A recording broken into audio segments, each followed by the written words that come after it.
Welcome to the Nexus Unloaded podcast. This is Will Crozier. And I'm Mikki Westcombe. We are the founders of Nexus Performance.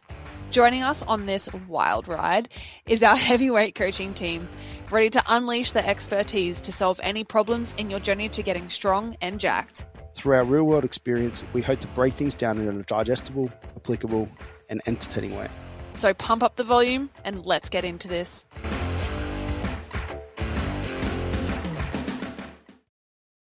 William? How shall we kick this off? Do you want to kick us off, Wilbur? No, you can. Once again. Hello. Yep. I've already got my notes. Yeah. I forget. Did you all bring notes? I didn't. I came prepared. I didn't. My old notes. Don't worry, I didn't either. I was like, oh God.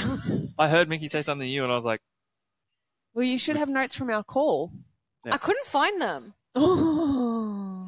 What do you delete your notes or Well- something? You're precious about your space on your phone? Oh yeah, I am precious about my space. I have no space on my phone. yeah. Every time I record, I pay Apple like $20 a month for storage.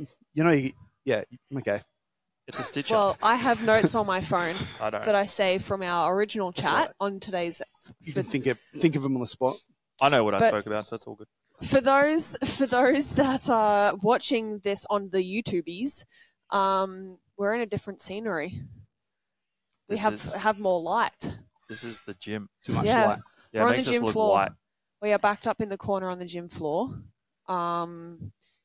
interrupting people's sessions by turning the music and the fans down a little bit. Sorry, team, but it's the middle of the day, so it's all good. we are good. But today is our 100th episode of the Nexus. This is where Unloaded party podcast. poppers could have come in handy. Do we have? You Oh, don't know this which is one's where- which. No, I just test them all. There you go. No. That one, we found it. Woo! 100. Yeah, it'll keep going. Yeah. There we go. Okay. Yay. So with the 100th episode, we thought we'd bring a couple more people in. Or actually bring the team a little bit more together, I suppose, than it just being like Gold myself Coast and team. Jordan. And yeah. Well, and we only have 4 headsets, hence why we can't have Kiva and other people here as well. Yeah. Kiva's too busy helping people at Chemist Warehouse. Yeah, we are. And if Kiva was here, this would be a 3-hour episode. What are you grateful for, Kiva? Well, I'm glad you asked. What is your why, Kiva? And then it's just like a plethora of a scroll. So back when I was 2.5, it'll start like that.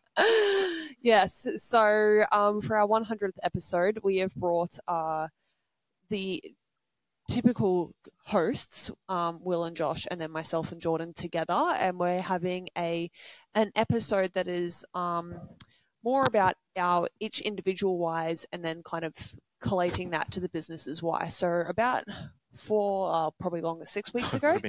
I reckon it's almost 8 now. Yeah. Well, Time little- flies. Yeah, a couple of weeks back, we had a team meeting where we all discussed our whys. So why we're in the fitness industry, why we coaches, why do we do what we do, and that kind of like frames a lot of the decisions that we sort of make as coaches and as individuals, and then also the direction that the business is kind of moving in, I suppose, and how Just we to all make sure support we each stay on other. track.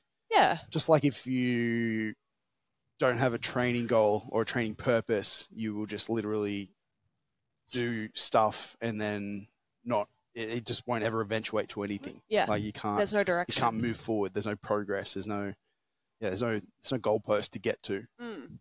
And so, like, I think we're all in some way still kind of figuring that out because it does evolve. Jordan's like, It constantly changes, yeah. It evolves and it changes and stuff like that over time. And as I was sitting down writing my own notes, because I did come a little bit more prepared to this, I didn't know there was homework. There was homework from at 6. So Will and me 8 weeks prepared ago. like as we're walking in. Oh yeah, cool. So we've got We're gonna these. talk about that What are we going today. to talk about? Yeah. Perfect.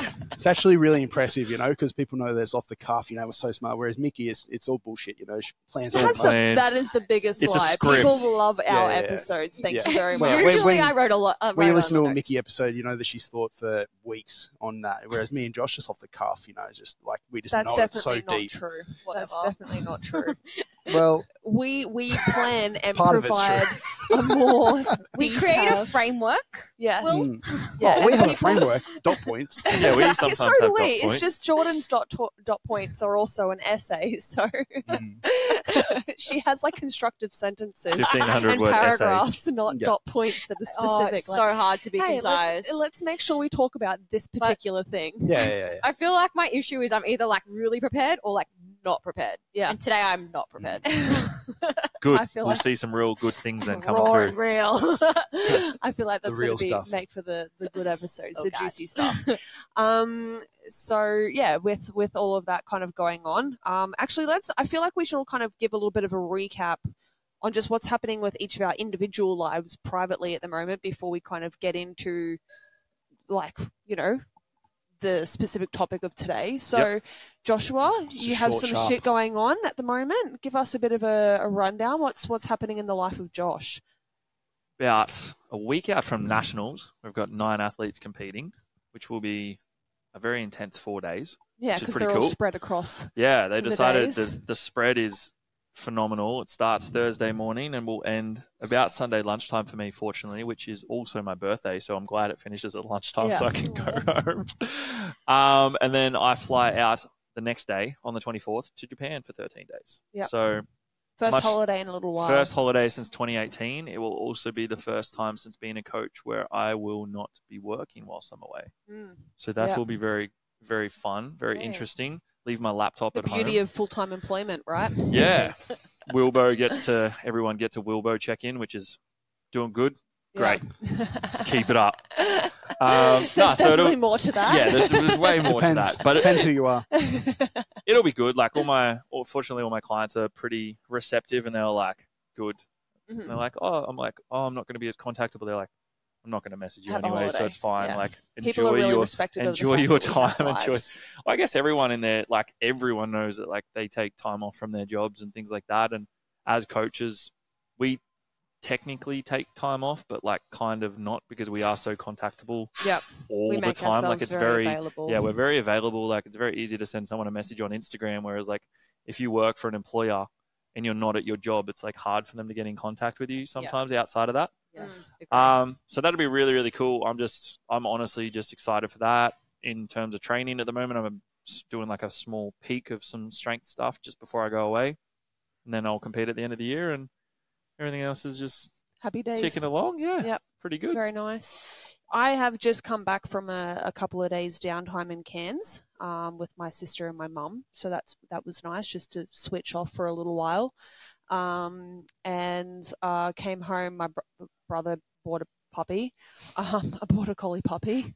Yeah. Is that at your house as well? Yeah, it's Okay, at I our saw house. that and I was like, what? Yeah, so we have Bowser, who's now passed out underneath Will's deadlift.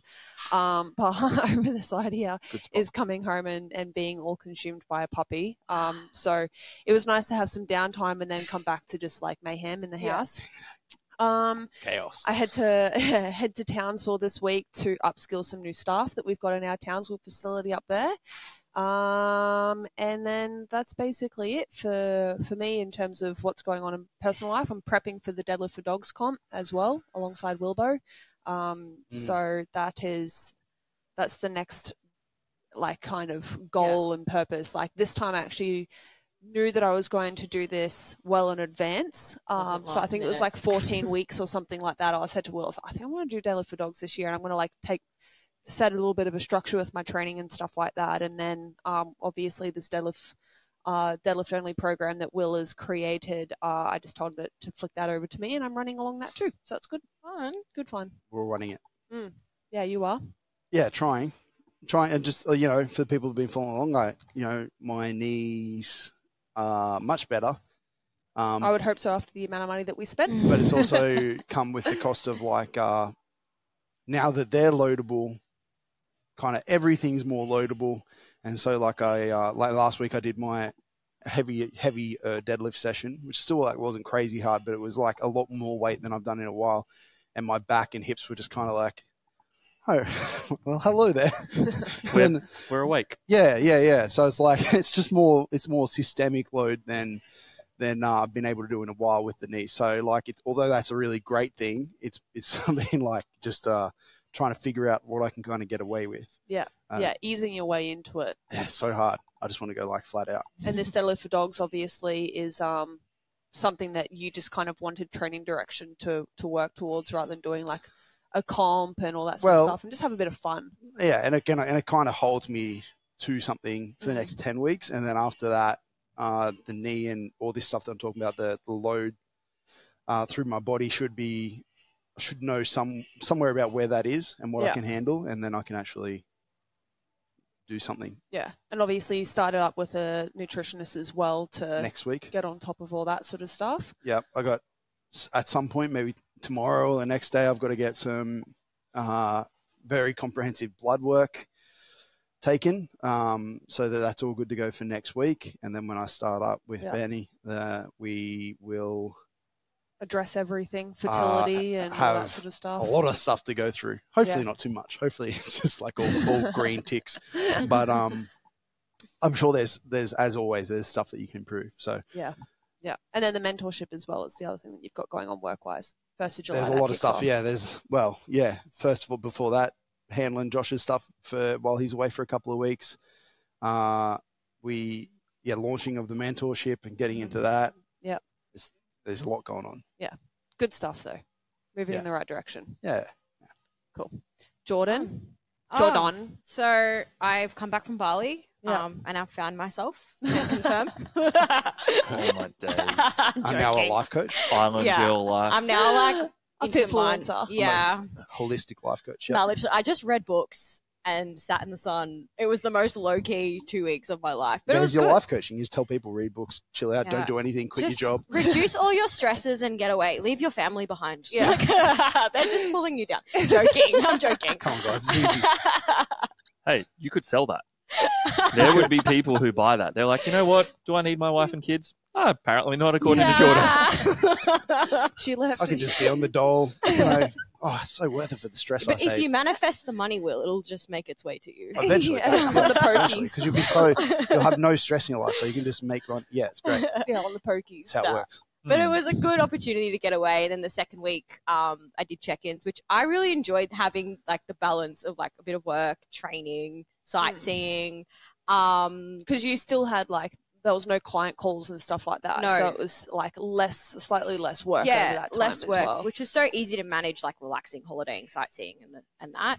And then since coming back, it's been, just talking to a lot of people and getting up to speed. As Josh mentioned, there's a few of my clients that we share that are competing at nationals, which is very exciting. Yeah. So it's been a nice kind of way to come home, feel a bit like zen and then get stuck back into it. Yeah. And then I guess for like goals and personal stuff at the moment, I'm still in my off season. So I hit a 120 kilo RDL this morning. Oscar. It was great. That was the goal. That was the goal. And I was kind of sad confetti didn't fall from the ceiling and like. I thought the same thing yesterday when I hit my deadlift goal. I was like, why are people not celebrating this? Like, where is my red carpet? And then I'm like, people don't give a fuck. Yeah. Mum cares, and that's all that matters. Bless her. Mum. And my mum probably does. Yeah, Rosie's like, oh, Josh, you're doing so well. At least people kind of get it here. Like, I feel like when you do it at commercial gyms, you have to like hide your celebration a bit. Like, you're excited, but you kind of like. You can't throw the bar down and go, fuck yeah, in an EMF. Like You'll probably be like, you know what, mate? Thanks very much for coming off. You go. Membership reverse. Like, you just don't. Yeah, you don't want to make a scene because you don't want people to like look at you. So you kind of like just like. Yeah. Well, that's Jordan at 4:30 in the morning when she's here, though. Nah, you can yell and scream at 4:30 in the morning. Because no one else is here. Yeah, exactly. She dances, yells, screams, There's a parties. couple. You have got a little bit of a morning crew now, though. Yes, there's a tight knit group. We're a special breed. Is it a gang? Yeah, We've got D12 jackets. That talk to each other. I chat shit about my D12 jacket. I reckon it's still probably at home somewhere. Mum wouldn't have never thrown it out. You talk to each other about how much time in the day you've got. Like, what are you going to do after this? I don't know. I've got like all day. I was speaking to one of my clients, and he's like, I trained in the morning and I had the whole afternoon. And I was like, exactly. Yeah. Like, that's it. Yeah, but if I trained in the morning, I wouldn't have the afternoon because I'd be sleeping. I'd need to go and have a power nap. You see Jordan at 4 o'clock in the afternoon and she looks like I'm shutting down. Like, the battery's just like, not going. for me. Not for me. Yeah, opposite. Not for me. Nah, I'm a normal sort of, I'm definitely more of a morning person, but like a normal morning person. I'm a normal morning person. if I need to do anything, that's the first thing that gets done in the day. So I generally will work with my clients first, and then I will train after. Yeah. And the days that I have to work in the afternoon, I will not train in the morning. Yeah. Because I'm just no good after training. Yeah. Fair. Put a lot of effort into Just it. mentally, just like, brain no working. Yeah. Too much. I sit there and I'm like, brain I no working. do programming and I'm like, potatoes. This is good. Perfect. All right. So, what are you working towards a comp or anything like that? At the moment? So Nationals is in late September. St Kilda Footy Club gym. Is that USAPL or? Yeah. Probably the last one before everyone goes to APA. So we'll see what happens. I was going to say it's more of an IPF-y thing to be doing it in a fucking shed. Oh, it's at St Kilda's training. Like St gym. Kilda AFL the Club. actual, Yeah. So the St Kilda AFL I thought you meant Club's like gym. some school's gym. And I'm like, that's a very IPF thing. Please. Just go to a child's gym. That's what they do. Anyway. It's in Moorabbin. So at the moment, I'm moving into a deficit to then get closer after building my food up and stuff. So, yeah. Fun. Yes? Actually, you say that, Put but your I hand up. saw an Instagram Just comp saying goodbye popped to the up the other members as day. they leave. Bye, And they Andrew. had a competition, a legitimate competition, Bowser's awake. in the middle of a shopping centre. What? Yeah. So, like, Nice. in a shopping centre. Like, people were going in and out of shops and they were powerlifting in the middle of the shopping centre. It was a USAPL comp. Yeah, No. right. Is this in America? Yep. Yeah, Imagine I that. shit you not. Just go I down to thought get it was your a milk and joke at bread. first, and then I went and checked it, and it was legitimately on open powerlifting. Well, there you go. That's wild. So there was people like going into a clothes shop in the background, and then they kind of were just like, when you awkwardly see a street performer, and you kind of have to be like, they were like standing there, kind of watching these people powerlift in the middle, and I was like, where are you getting hyped up out the like in the food court? Yeah. Like, what's going on? At least you don't need to pay for Uber Eats. You just stroll down to the food court. Josh's first comp, the Red Rooster, so close. Oh, that was yours. What was yours? KFC? KFC. Okay, Yeah. Times. I listened to the podcast. Don't worry. Good. Everyone should. So let's get into our episode for today. You might hear Bowser go off every now and then if people come in and out of the gym. Garden.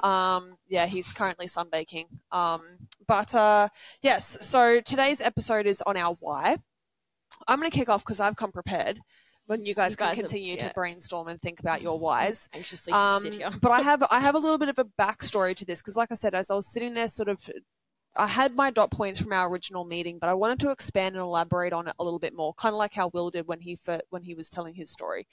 So, my training started with a really unhealthy relationship with nutrition and training and stuff like that, as we all kind of are. Like I was 15, 16 years old when I first joined the gym, but I had a very athletic upbringing. So I was sprints, I was a state level sprinter, state level AFL, rugby league. I did BMX. I did a lot of different sports and stuff like that growing up. But it wasn't until I kind of got into a weight-based sport that it was a really unhealthy relationship. And even before that, like when I was doing my athletics and stuff, like my granddad is a very, very high level athletics coach. And, there'd be times where he'd say and do certain things that made me feel very uncomfortable about my body composition and stuff. Not in a inappropriate, but just, older person way. Yeah, just you need to lose a little bit of weight and stuff like that when I was like a tiny, 15-year-old girl. Yeah. So anyways, I started to get into boxing, which was my first weight-based sport.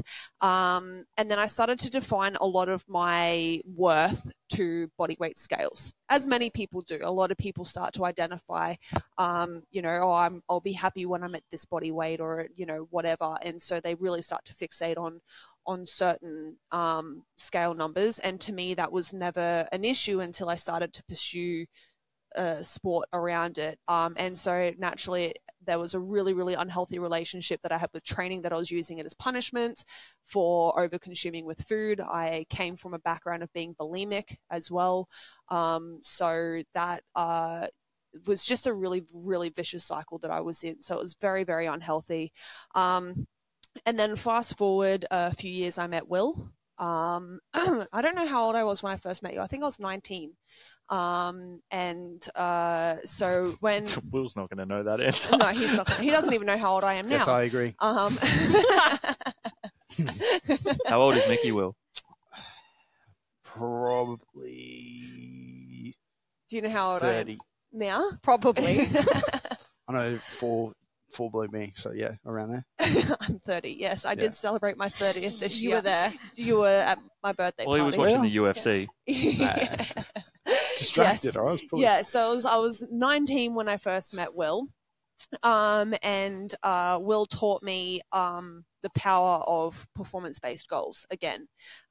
So I started to remove my attachment to body weight scales and that sort of thing. And like I mentioned, I was no longer boxing anymore. Broke my nose a few times and I wasn't able to actually pursue the sport of boxing. But fast forward a little bit of time, I started treating my training and nutrition as a driving force behind the person that I wanted to grow into and become, and realizing that I didn't need to put so much worth to a scale weight and just put more worth into who I wanted to grow into. And knowing that when I feel better and when I, perform better and all that sort of stuff, I'm just a happier and better person to kind of be around. I can apply myself more to whatever it is that I want to do. So I started to recognize that, I wasn't supporting myself as what I could, not supporting my body as the vessel that's going to get me through good times and hard times.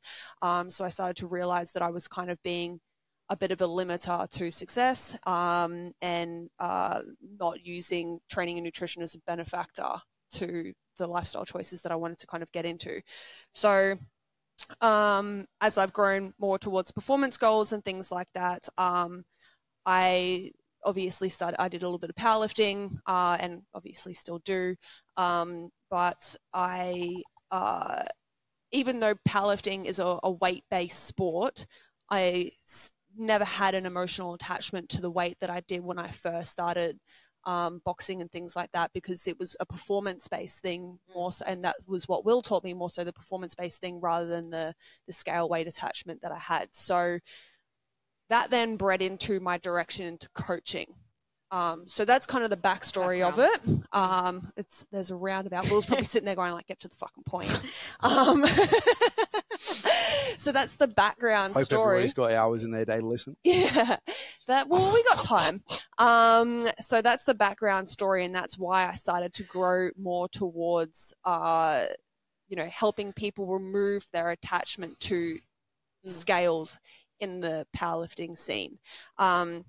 So when I go back to my why and the dot points that I had from our initial meeting, one of the things was like creating better quality preps and comp day experiences, but it was also like educating and empowering athletes to be bigger and stronger and not holding themselves back to certain weight classes. So I thought to myself, like, why is that so important to me? And then it just kind of like went back to the story that I just told. And then the final thing that I say quite often with a lot of people is like building independence, not dependence. And that came back to, the dependence that I had on scale weight, macro tracking, meal plans, all that sort of stuff. I was so reliant on those measurements and those numbers to accomplish certain things in my life rather than just using them as a tool to be able to be more independent and stuff like that over time. And that's the sort of skill sets that I wanted to foster within my clients, and that's why I do what I do. Full story. That's solid. Yeah, I feel like our one thing I'm really proud of within Nexus and our nutrition coaching through everyone is it like a lot of nutrition coaching that you get, and trust me, I've had a lot of nutrition coaches, going back a long way, but a lot of it is just kind of like, here's just calories, here's some macros, or here's a meal plan, and kind of do this, you'll lose weight, great, or you'll gain weight, great. And that's kind of the end of it. It's kind of like, yeah, do this, and then if you don't do this, cool, that's on you. Yeah. Whereas I feel like we do a lot better job to give people the not only the tools and the numbers and that sort of stuff, but like help people actually Challenge work their it into belief their systems. lives and just understand nutrition a little bit deeper and build confidence around nutrition and yeah, all those things that you just said. I think it's like challenging your belief system and putting you in uncomfortable situations so that you can foster and grow and come up with your own ideas and how you want to do things and stuff like that. But like, yeah, for me, it was just, I wanted to be a driving force behind removing people's attachment to scale weight or weight classes and holding When it's themselves necessary. back. Yeah, of course. Holding themselves back rather than just focusing on growing and getting bigger and stronger and having fun in the process of that and living life outside of what they do in the gym. So yeah, there goes Bowser. But yeah, all right, Wilbo, you're up. Yeah, so mine comes back to, well, Story time with Will. yeah, powerlifting's taught a I lot hope of you guys things. have a lot of hours in the day. Well, well, I hope you don't, because it's going to be nice and quick, this one, trust me. But yeah, powerlifting's taught me a lot, and I'm really short selling here in this particular part of it. But the main thing I'm going to focus on with this why part of it is just more of a self-belief and confidence thing, because I feel like that's been the biggest change in myself that's come from the sport in a positive way. Like I said, there's many different directions I could take it, but that's the thing I want to focus on here. And to go back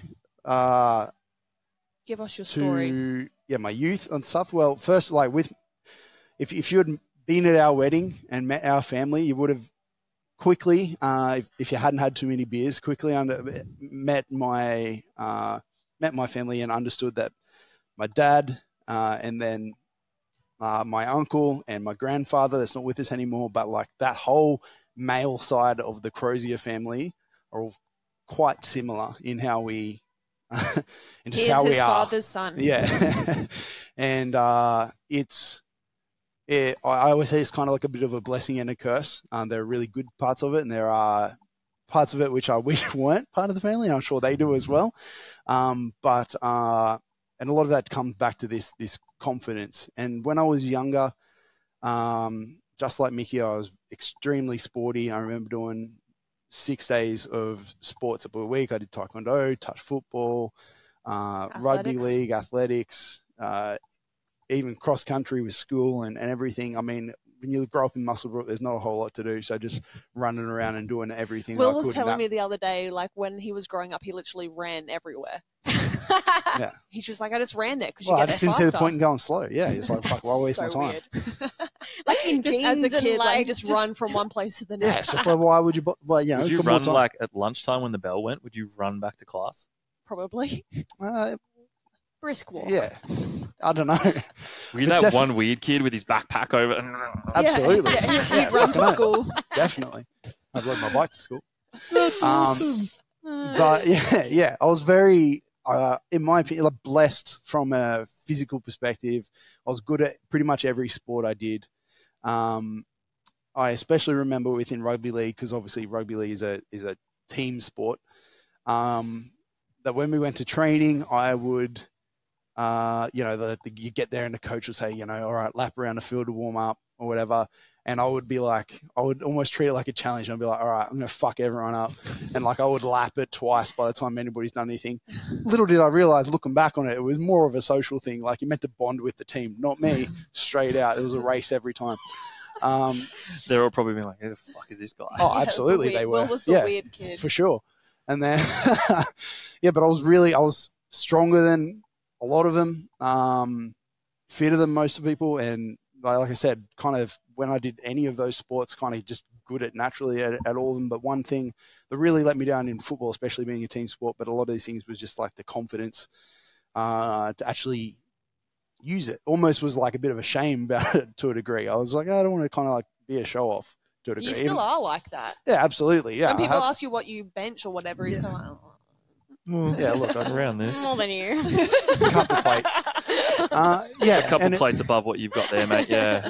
And stay in your own lane. And, but it was all, and one of the things I think I actually would have been really good at rugby league and a couple of these things. But my confidence let me down. Like I'll always be the guy that's like, I don't really want to get the ball. I don't want to like show off or anything, which is really the kind of let down of the whole sport. But through all of them, it's a big regret of mine, looking back on it, because I'm just like, if I was just more like confident in my abilities and being able to like actually just socially fit into teams more and all that, like it would have been so good. And then, yeah, kind of was like that for a long time. And then I feel like powerlifting, and even before that, bodybuilding and the gym and stuff really has helped develop that. Because like I remember back to my first powerlifting comp, and I've talked about it a bunch of times on here, but everybody was just so goddamn supportive. Like you get there and I'm like, oh man, like all these people just fucking love it. And like the guy who I'm competing against is cheering me on, and everybody else, I've never met half these or any of these people really. And they're all like getting behind me. And it was just like really eye-opening, just great to have that. And I'm like, yeah, this is like where I belong. Like, and it's made me a lot more confident of a person, even though it isn't a team sport, to kind of just fit in to a degree and be able to be myself in it. So like, that's the thing that I want to like help people with powerlifting. And even in here, I've seen it like, one of the episodes that we have filmed but not released yet, I think. the next episode. Yeah. Youth, upbringing of the youth. It's Episode 101. The episodes make no sense to us, to me and Josh anyway. But yeah, we did an episode on the like youth and a lot of these teenagers in the gym, even in this gym, but just in all gyms at the moment, and like how it's a big thing now. And in here, I've seen like a lot of kids who aren't the most social or in a similar boat to what I was, like completely come out of their shell and become completely different people over the couple of years that I've known them in here, and just really just now they're just like key parts of the community in here. Yeah, absolutely. It's fucking crazy. Yeah, and I love that. Like I love looking at that and going like, oh, remember how he used to be? Yeah. Like fuck, it wasn't that funny. Now we can laugh about it, but it's like, yeah, it's cool. It's really like just great to see those change in people. And like, I think powerlifting can be a vessel for that in a space like this. So I agree. That's part of, like I said, could have taken me in different directions, but part of the reason why I love powerlifting and what we do in here and what we do with our comps and all that business. What else do I have here? Oh, on Nexus itself.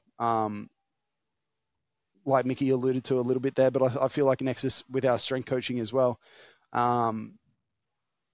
we do a good job, in my opinion, of just like cutting out the bit of bullshit in the industry and trying to always be completely open with the good, the bad, and the reality of it overall. It's not just kind of like, we still market and we still say, we still do what we need to get by as a business, but like I feel like the information that we put out and the way we just do things clears up the water, as opposed to like muddying it like a lot of brands do. Cuts through the bullshit. Yeah, it's not like they're trying to do it in a bad way. I'm not just shitting on other brands and stuff like that, but it's just like I don't know, I feel like we do a good job of really making it clear for people. Yep. Treating people as people, and explaining things in a sense that is easily digestible and applicable, rather than overcomplicating nonsense that is not necessarily relevant to everyone. Yeah. Bowser's come to That's join exactly the show. what he meant to say. That was the exact, yeah. Bang on. Bang on. All right. Who's next? Who wants to go? Do you want me You're to staring go? at each other. I'm easy. Jordan said... I can go if you don't want to. I'll do it. Paper, scissors, rock. I don't know what I'm going to say. Go, Jordan. Do you actually want to do let's this? go. Paper, scissors, rock. Paper, scissors, rock. Oh, both scissors. Paper, scissors, rock. Both rock. Oi, rock wins. Jordan wins. That's fine. I don't know if that's... Yeah, you're both vying for it. You're not really win or lose. I was okay with it. I don't really mind either way. I'll go. I don't really... No, Jordan's going. I won. Oh, yeah, Jordan was the won. win to go first? Yeah. Oh, okay. Sorry. You do whatever you want. Oh my god, now I just I'm get to hang out. confused. I'm Jordan just gonna wins. go. I honestly don't have a really like succinct story. Mm-hmm. I think I'm still trying to piece it together. So if what I say is fragmented, Go just for it. go from It's there. story time. So story time. I guess like similar to you, Mikki, growing up, I had like lots of comments from family members, which made me feel a bit. And growing up, I was a chubby kid, believe it or not. But I was super, super active, and I think like as a kid, I had 2 working parents, rarely at home. My grandma basically like brought me up, and like my, I guess, exposure to food and cooking, I didn't really have that, and I wasn't really interested in it either. Like nutrition, You did a lot of music and I was an art nerd. I Yeah. did music, I did drama, like I did all of the arts. I was very much so into that. But then I still did a lot of sport, but it wasn't really something that I focused on. Like there were days where I would wake up and do cross country in the morning. After school, I would have like flute lessons, and then I'd have netball training. Like I was always doing stuff as a kid, like so busy all the time. But nutrition, I didn't even think of it. Yeah. And like lunchtimes, recesses, I was playing soccer with the boys. Like I was always active. But I think growing up, looking back, my diet was horrible. Like I probably didn't eat enough during the day. Come home, raid the pantry. Cereal. We ate cereal every day after school. Fuck, we ate soup every day for dinner. Like I was like, what is this shit? Like I hated it. Will like, hates soup.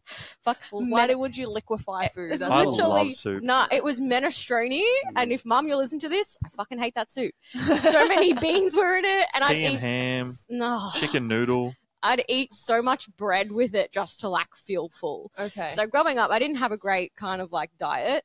And I think as I got older and started working full time, like I was like, all right, I need a kind of like activity was the one thing that I'd always go to. So I would run, I would try kind of like change my body composition through doing activity. And then also back then I was doing like the Kayla It Seems like bikini. Yes. Oh, I did the trashiest like exercises known to man. I had no idea what to do. But the whole time I just wanted to have muscle. Yeah. But I didn't know like how do these people just have muscle? Like run. I thought they would run and do plyometrics. Like that's what I did. Kickbacks on the treadmill, on the stepper. No, Yeah. and No, I was band. Booty band. I was scared of the gym. I had no confidence to go to the gym because I grew up playing team sport, so I didn't really know how to do anything like by myself. Yeah. So I think it was more so like curiosity, being like, how do I like do this kind of thing? And I got to a point where I found powerlifting just through like Instagram and social media. I saw girls doing it and I was like, oh my God, like they look so strong. Like that's awesome. I want to lift that. And it took me 3 years to actually get the courage to reach out to a powerlifting coach and like actually do it. So 3 years I kind of like fucked around doing nothing. No idea. Wanted all this stuff, but just tried to do it by myself. And eventually, I'll wait till I'm strong enough to hire a coach or that typical excuse we hear. Yeah. And throughout this time, I was also trying to learn more about nutrition because it was an area that I was really fascinated in because I knew how important it was, but I just didn't understand like how do I do it? So eventually, like I was working full time in communications, working with people, solving problems, and I really liked collaborating with people and helping. Like that was always something that I was doing throughout this whole time. And eventually I started powerlifting and I went to the gym for the first time, and Jared can support this. I cried on the way home because I was so overwhelmed. I was 28 years old, crying in the passenger seat. Jared's like, what's wrong? I was like, I don't know how to do it. Like the machines, I was like, how the fuck do you use all this stuff? Like I couldn't reach stuff. Like that was a really big barrier. We can laugh at it. Lucas is laughing in the corner, but it was like, Like you can laugh. like not being able to like reach things or know how it worked. I was like, Poor this Jordan. is so overwhelming. At 28, 28 years old. you're I was an a- older A entry. late bloomer. I was Yeah. a mess, you know. But I mean, there's a lot of people out there that are like that as well. well, and so- maybe, unless I'm just No, definitely not. There's still a lot of people We've scared got of a the lot of gym. people terrified of the gym. So like, you know, going to the gym was a big step. I went back, I got a coach there, and then eventually started with a powerlifting coach, and the confidence. Yeah. Like that was also a big part of it. Like being able to walk into the gym, set up like this, you know what I was doing. I was like, this is fucking awesome. Yeah. And as I was like doing that, I was still accumulating knowledge in the nutrition space, and I started kind of working things out for myself and being like, oh my God, like these two things are so important, and this is what I was like missing for my whole like adult life. Like, oh my God. And I think at the same time doing my job in communications, I kind of didn't have a strong purpose. And it was kind of me thinking, well, I can help people, you know, avoid doing all the dumb shit that I've done, because I've done it all. And be able to kind of like help them understand nutrition and make it like seamless in their life and not something they have to stress over or like feels like an additional burden. Yeah. And like I had a client on Monday, you know, check in, say to me, this has been the best experience, because she's like, nutrition is just in the back burner. She's like, I'm no longer thinking about food constantly, what I'm going to eat. Is it going to fit this? Like, she's like, it's just something that I can manage. And I'm like, that's you life. need to set your life up around nutrition, not set nutrition up around set your nutrition up around your life, not your life up around your nutrition. Yeah, exactly. Yeah. And you know, she's hitting PBs in the gym. At first she was apprehensive about eating the amount that, you know, we're eating, but now she feels fucking amazing. And I'm like, that's my why. Like, that's the purpose. Like, that's what I want everyone to feel. As well as helping people with general health. Like, you know, 8% of Australians eat their fruit and veggies. People don't move during the day. Like, I also feel like modern day society sets you up to be like, not complacent. Like, I don't want to like sound extreme. So helping people. Well, I mean, when you have a look at when you actually have a look at like the death rates in Australia and what most people are dying from, like, well, around the world, it's cardiovascular like related disease. And a lot of that sort of stuff comes from training and nutrition, and those are the first things that doctors will tell you to address if you're suffering from that sort of stuff, right? So like, I find such great purpose in knowing that if I'm working with someone and the one habit they leave me with is eating a bit of fruit and at least getting some movement in their day, I'm happy with that, knowing that there's a fuck ton more that you're leaving them with as well. Okay, but like at the bare minimum, if someone leaves me with those, I'm like, okay, you're going to live longer. Like, 100%. Like, to be able to walk away and like know how to read nutrition labels or understand how to put meals together and all that sort of stuff. And I know like one of the things that just not feeling overwhelmed like you did. Or like, stuck. Yeah, exactly. Like knowing, and this is a question that I ask a lot of my clients, like when you felt really, really good, what were you doing? And they're like, I love that question. I was eating like this and I was moving like this and I was waking up around these times. And I'm like, okay, well, what are you doing now that's different to what you were doing? Well, I'm not doing this anymore and I stopped doing that because of this. And I'm like, okay, well, let's start off with a couple of those things again, right? So, I think that's really powerful to be able to, like, by the sounds of it, it's like stopping people from feeling really overwhelmed and anxious and not knowing where to go and how to do things, and just giving them the skills and the life skills to be able to carry on with them long term. And I think you treat people, the human element of people, before the powerlifting element. It's just like it's a byproduct, like the performance benefits that just follows.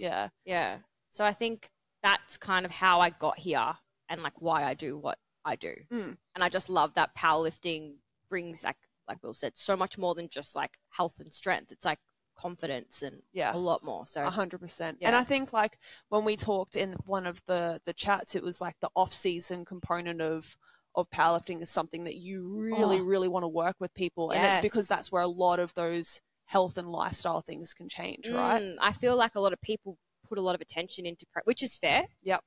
But like all the magic happens before that. And I think there's so much, and that's how you want to live your life. Like, there's so much value in focusing on that. Because then you'll be a better athlete. Training's the same. As in, like, if you look at it as in, like, when's the most fun time in powerlifting? Like, when you're hitting PBs, but like, when do you actually like build all the strength and habits and blah, blah, blah that lead to those? Like, technique it's much earlier. Much earlier. A peak is just getting better expressing the skill of a 1RM, right?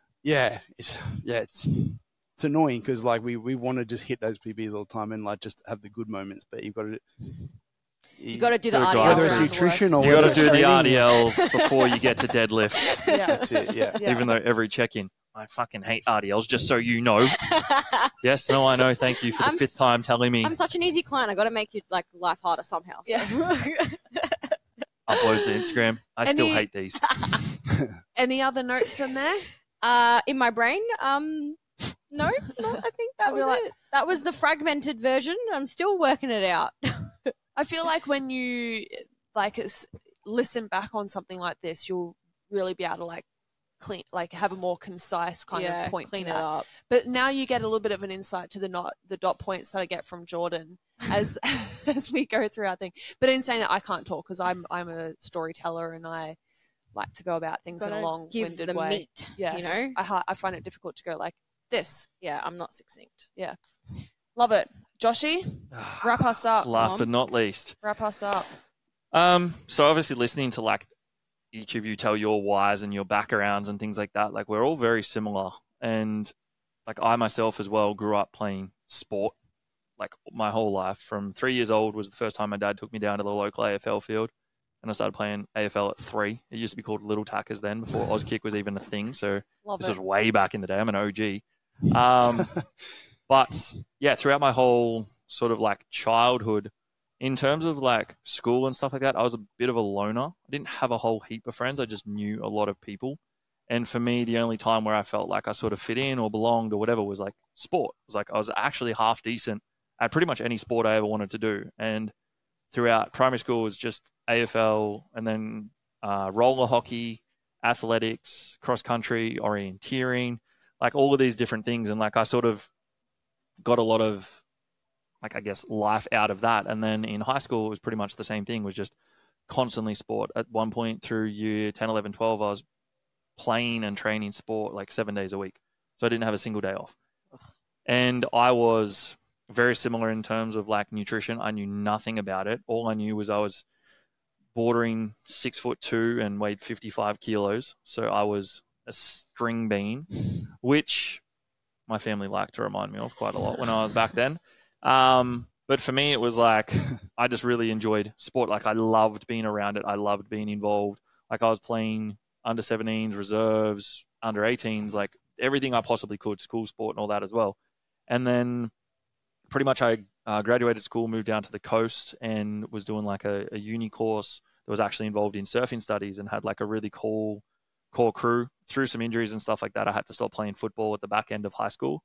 I got knocked out too many times. So had like head trauma. CT. Yeah. Nowadays it's like very prominent, but back then it was not. I remember getting knocked out the last time and they put me back out on the field in like 3 minutes and then I passed out on the field and that was it. Yeah. They just played around you. Well, it didn't really toughen me up. It really Will, fucked me up. Josh just stood there still like, it really fucked me up. But unfortunately, I couldn't play contact sport anymore. And then I sort of found like a little home within the guys who were doing the surfing course. And after that wrapped up, I kind of didn't really have much of anything. And I went through like a pretty dark phase with depression and everything like that. And the only thing that I sort of found at that point was like the gym. And I started going to the gym at about 18, 19. At this stage, I might have been around 60, 65 kilos. So I was still quite skinny. And then all of a sudden, I just like loved training, like fell in love with training, fell in love with the whole process of doing it. I had no idea what I was doing. I would watch YouTube videos or search on bodybuilding.com to find workouts. I would change it up every time. If I was like bored one day, I'd be like, what's an arm workout? And then I'd just do that. Piano. Yeah, I never did that one though. And then I started like making friends within the gym and things like that. And through that process at the second gym I joined was when I got my first coach. And I actually started with a nutrition coach long before I started with a training coach. But he was very much follow this meal plan. Yeah. You'll get X, Y result. Yeah. And exactly what I wanted. Like I wanted to get lean. He got me very lean. I wanted to put on mass. I put on weight. But I ended up going from like 60 kilos to 95 and I got really fat by doing it myself because I just eat. So I had no idea whatsoever. Training, nutrition, nothing. The gains. Yeah. And then so I kind of went through like this weird bodybuilding bro phase where it was just like every workout was different and change it up as I go. And then started to get connected with more people within the space. And I still sort of longed for like that community aspect. I was still like a little bit more of a loner. I didn't really have a whole heap of friends that I'd hang out with. And the people at the gym sort of started to become my friends. And then Bowser said he'll be a friend.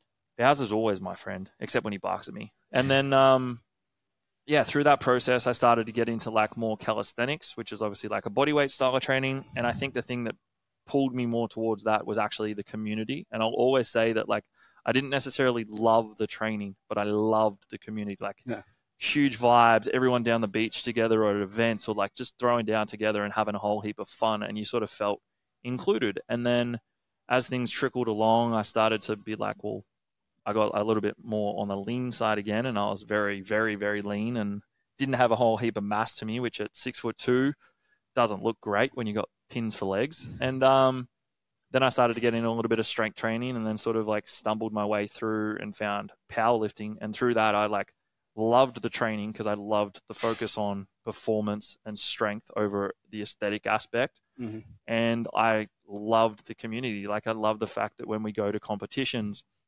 I honestly just walk around and it's like a room full of friends. Like you catch up with people you haven't seen in ages. You get to be around people that you may not have seen all the time, but you chat like you've never left each other. And going into like gyms like this, like I was very fortunate that I started training at a place called Hold Your Own.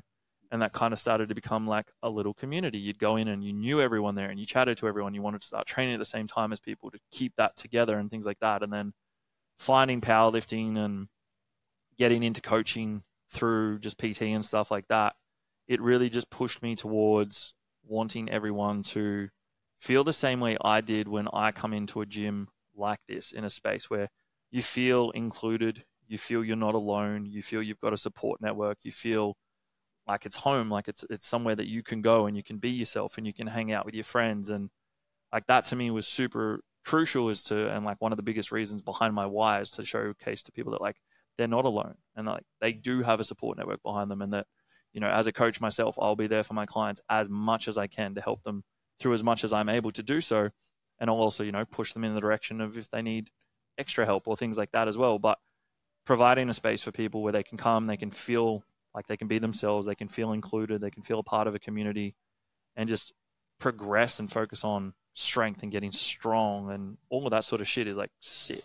Yeah. Like it's just so much more fun to focus on strength and performance over aesthetics. Yeah. And aesthetics comes as a byproduct. Like nowadays, there's not too many powerlifters I know who aren't fairly jacked. Yeah. And like looking jacked, and especially a big rise in a lot of my female athletes and a lot of females within powerlifting that I fucking love is watching girls be like, instead of being like, oh, I want to do the Kelly Fitness body booty challenge or the Bodies by Rachel or whatever the case it is, they're like, oh, I want to get jacked. I want to get strong. Like I want to go and deadlift 200 kilos or whatever the case might be, instead of I want to slim waist with big butt. It's like, yeah, you can have that.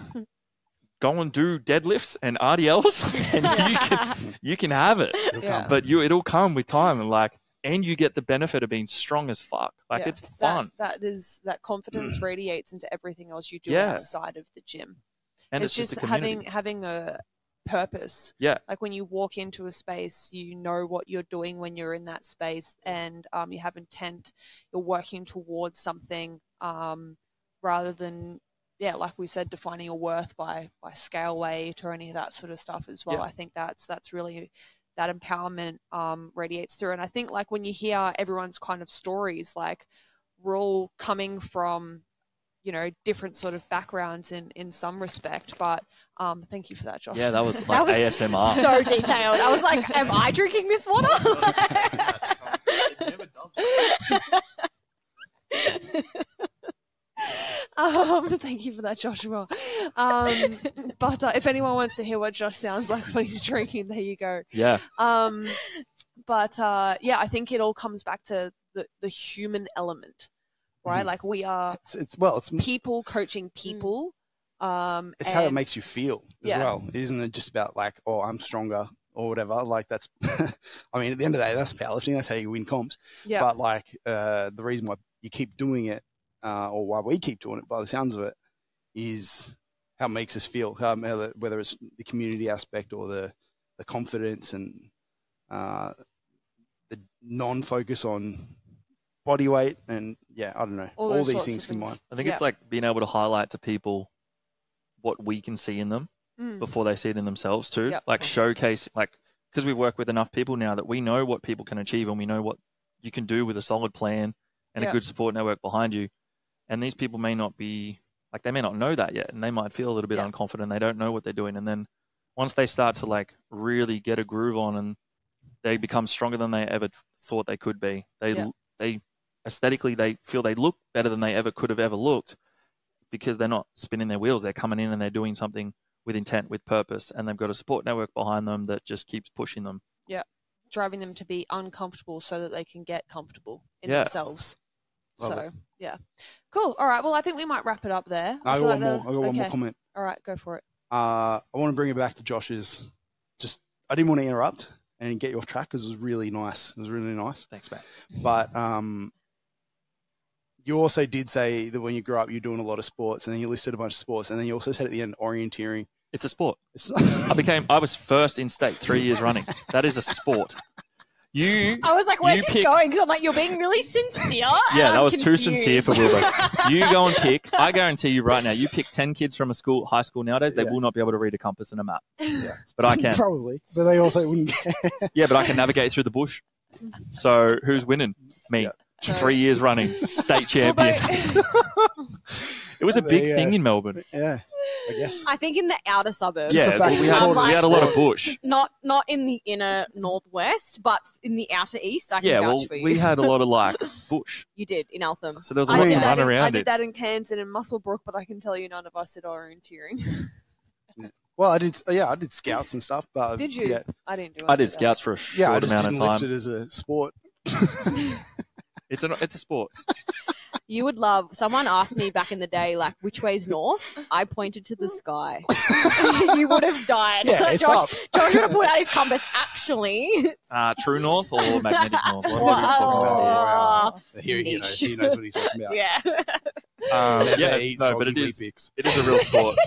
Never eat. Yeah, that's still. Yeah. I do that all the time. It's still how I remember. I don't get it. I never understood that because dry wheat bix are shit. Even though I don't really like wheat bix in general. But oh god. Anyway. All right. Well, I think we'll round it up there. I feel at the end of the day, when when you hear all of our stories and stuff like that, like, yes, results and goals and stats and all that sort of stuff for our athletes, we've coached some of the strongest people literally in the world, but we've also just helped a lot of people feel more confident and stronger within themselves. Yeah. I feel like that's who we are. Nexus is the bringing of things together at the end of the day. And, we use our little motto is like building momentum, banking wings, and building momentum comes from a lot of different things, from a nutrition perspective to training at the end of the day. If you're just focusing on building momentum, getting little bit by little bit to be the person that you want to be long term, you're on a winning streak there. So cool. All right. Well, thank you very much, guys, for coming in. Good ep. And the boys have already given insight as to what the next episode is. So it's the upbringing of youth. For the secret. Stay tuned for the 100th, but technically 101 episode. And if you like what you heard today, obviously, as Will mentioned, he has got his powerlifting, his 12-week mentorship that starts on the 1st of July. And if you want to understand a little bit more in creating your own why, your own methods, and your own systems and stuff like that as a strength coach, Will's collected everything that he's learned over the last decade now in the industry. And delivering the same good quality information in a digestible, easily to apply form. Beautiful. Yes? Yes, mentor. If we'll, we also do coaching. Yeah. We also do offer coaching. If you don't know that by the time you're here. Fucking hell, I don't know how you got here. But randomly discovered us. All right. Well, thank you very much. And we'll catch you on the next one. Thank you. Bye. Thank you for listening to the Nexus Unloaded podcast. Be sure to jump on our website to find details on everything mentioned in the podcast today, plus information on our coaching, mentoring, and gyms based in the Gold Coast and Townsville. Make sure you follow us on our Instagram for any updates on what we are currently doing, and we'll see you all in the next episode.